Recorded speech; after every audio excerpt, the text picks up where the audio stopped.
ఇవాళ మనం చూస్తున్నటువంటి టాపిక్ చాలా రిలేటబుల్ టాపిక్ అండి. రెస్పిరేటరీ కంప్లైంట్స్ లో చాలా మంది అమితంగా ఈ కంప్లైంట్ చేత బాధపడుతూ ఉంటారు. దీని పేరే బ్రాంకియోలెస్తమా.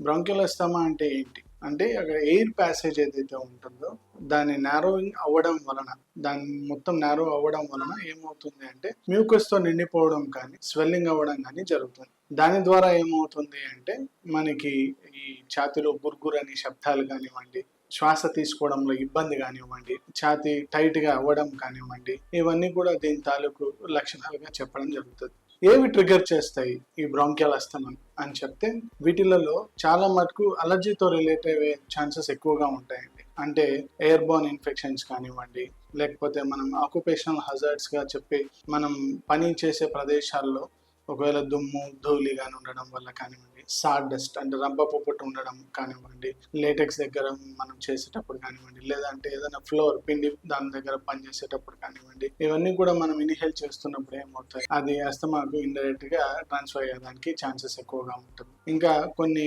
ఛాన్సెస్ ఉంటాయి. ఎప్పుడెప్పుడు అంటే రిపీటెడ్ గా మనకి కోల్డ్ అండ్ కొరైజా వచ్చినప్పుడు, రిపీటెడ్ గా మనకి కోల్డ్ అండ్ కొరైజా వచ్చినప్పుడు ఏమవుతుంది అంటే మనకు దగ్గుతో పాటు ఛాతిలో శబ్దాలు కూడా వస్తాయి. గుర్గుర్ అనే శబ్దాలు కూడా మనం చూడడం జరుగుతుంది. వీటితో పాటుగా ఛాతి బరువు ఎక్కడం కానివ్వండి, అతనికి కొద్దిగా శ్వాస తీసుకోవడంలో ఇబ్బంది కానివ్వండి, ఇవన్నీ దీని తాలూకు లక్షణాలుగా పరిగణలోకి తీసుకుంటాం.